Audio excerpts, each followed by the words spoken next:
اسے چاہیے کہ جس شخص سے اس نے قرض لینا ہے جو کہ تنگ دست بھی ہو تو اسے مہلت دے دیا کرے۔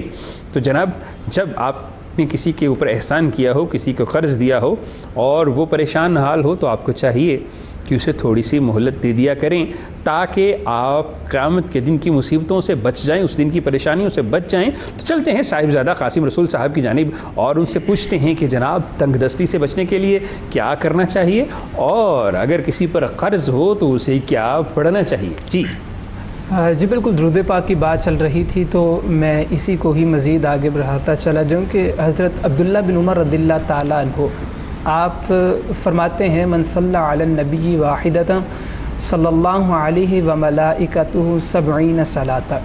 آپ فرماتے ہیں کہ جو شخص نبی کریم صلی اللہ علیہ وآلہ وسلم کی ذات مبارکہ پہ ایک مرتبہ درود پاک بھیجتا ہے، بدلے میں رب تعالیٰ کی ذات اور اس کے فرشتے 70 مرتبہ بصورت رحمت درود بھیجتے ہیں۔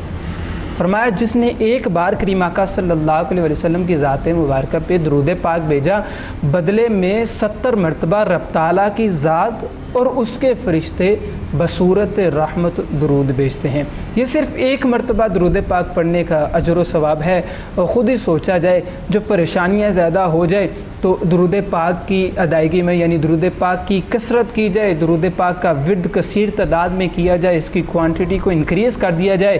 دیکھا جائے ایک جانب ہماری پریشانیاں بڑھتی چلی جا رہی ہیں، ہمیں چاہیے کہ ہم اپنا وظیفہ کیا ہے، کریم آقا صلی اللہ علیہ وآلہ وسلم کی ذات مبارکہ پہ درود پاک بھیجا جائے۔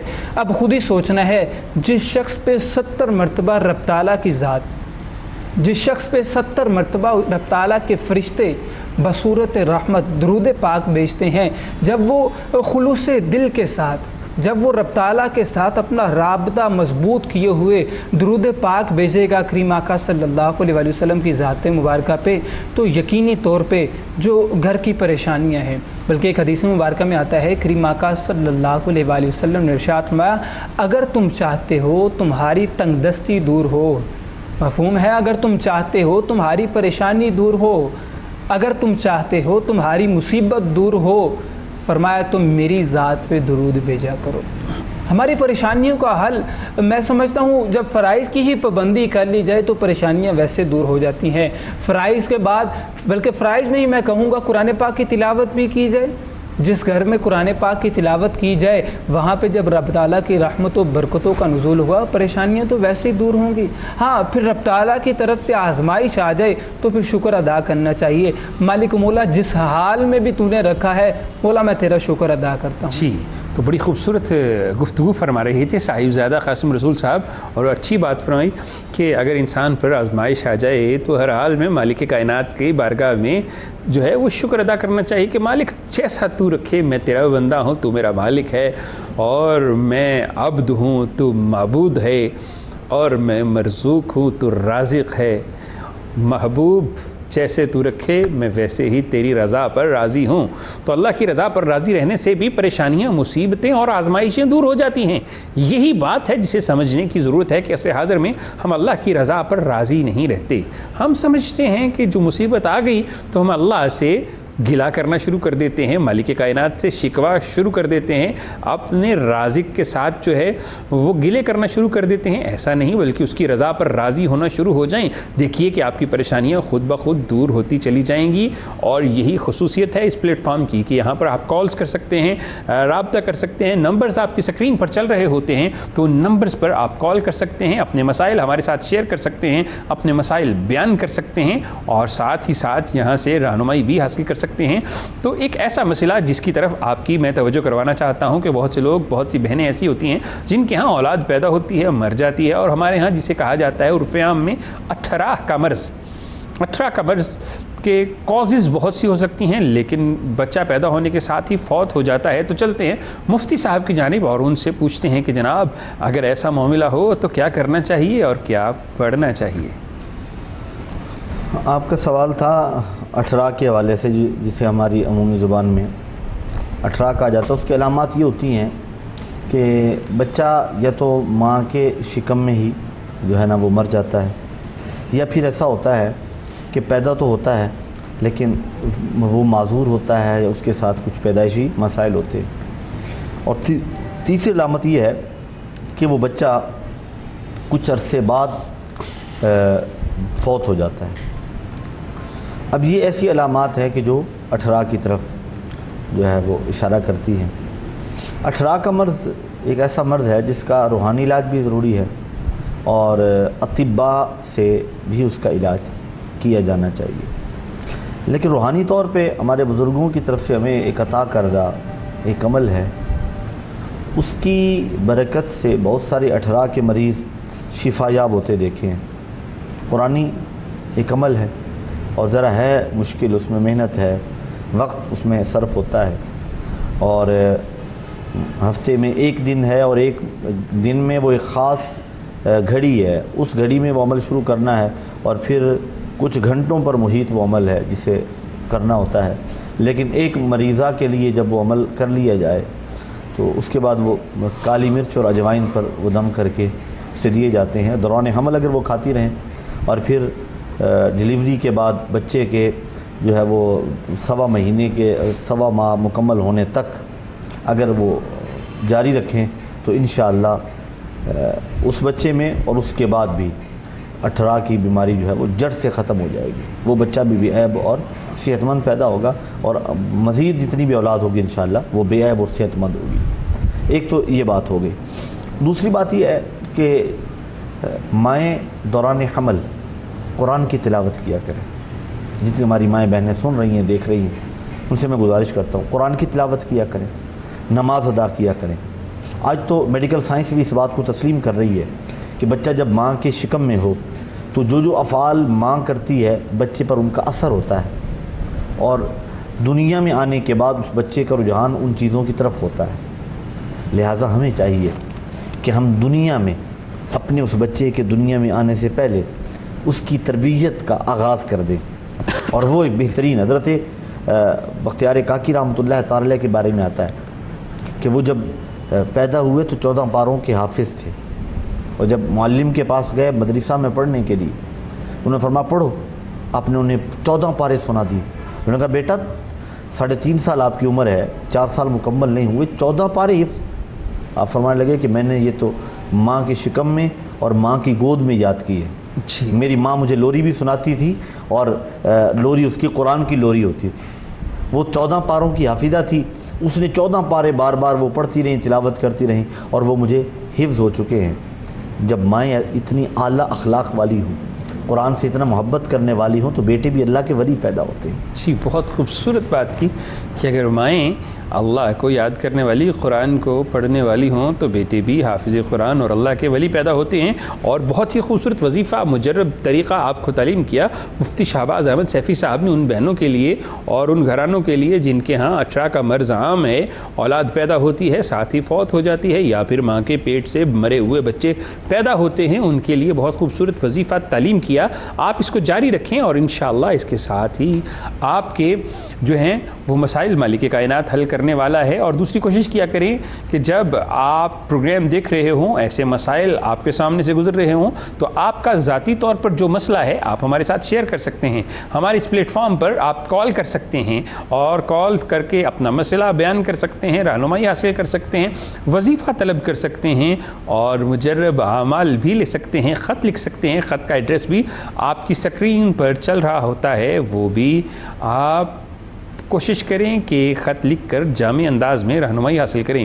تو چلتے ہیں صاحبزادہ قاسم رسول صاحب کی جانب اور ان سے رہنمائی لیتے ہیں کہ جناب اگر کسی شخص پر سچ میں جادو ہو گیا ہو, کیونکہ ابھی یہاں پر ابہام ہے کہ جادو ہے کہ نہیں ہے, لیکن سچ میں جادو ہو گیا ہو تو کیا کرنا چاہیے, اور اگر کسی کے ساتھ ایسا معاملہ ہو کہ اسے پتہ نہ چلتا ہو کہ مجھ پر جادو ہے یا جنات کا اثر ہے, تو اسے کیا کرنا چاہیے, کیا پڑھنا چاہیے, اگر سچ میں جادو ہو تو اسے کیا کرنا چاہیے. بہت ہی کلیدی سوال ہمارے نوجوان اسکالر سے. جی بالکل, اکثر کالرز یہ سوال کرتے ہیں کہ ہمیں محسوس ہوتا ہے یا ہم کسی کے پاس جاتے ہیں تو انہوں نے کہہ دیا ہے کہ آپ کے گھر پہ جادو ہے, تو آپ کے معاملات جو ہیں وہ اتنے دنوں تک, اتنے ماہ تک یا اتنے سالوں تک وہ مزید آگے نہیں چل سکتے. بلکہ مجھے اچھی طرح یاد ہے اگر میں غلطی نہ کروں تو یہی اسی سیگمنٹ میں ایک کالر نے کال کی اور انہوں نے بتایا غالباً کچھ عرصہ کچھ سال انہوں نے ہمیں بتائے کہ میں کسی کے پاس گیا تھا اور انہوں نے کہا ہے کہ اتنے سالوں تک تمہارا وہ فلاں کام نہیں ہو سکتا. مطلب وہ بات سمجھ سے باہر تھی. جب رب تعالیٰ کی لاریب کتاب ہمارے درمیان موجود ہو اور کوئی شخص یہ کہہ رہا ہو کہ میرے علم کے مطابق تمہارا یہ کام اتنے سالوں تک نہیں ہو سکتا. قرآن پاک کی جب تلاوت کی جائے, رب تعالیٰ کے ساتھ جب اپنا رابطہ مضبوط کیا جائے, کیونکہ رب تو اپنے بندے کو نا امید نہیں کرتا. رب تعالیٰ کی ذات تو اپنے بندے کا انتظار کرتی ہے, بلکہ رب تعالیٰ نے خود سے فرمایا لا تقنطوا من رحمت اللہ, بندے تو میری رحمت سے نا امید نہ ہو. تو جو جادو والی بات تھی اس کا حل جو ہے وہ اکثر علماء نے بھی بیان کیا ہے, بلکہ حدیث مبارکہ میں بھی ہے, میں وہ بھی سناتا چلا جاؤں گا.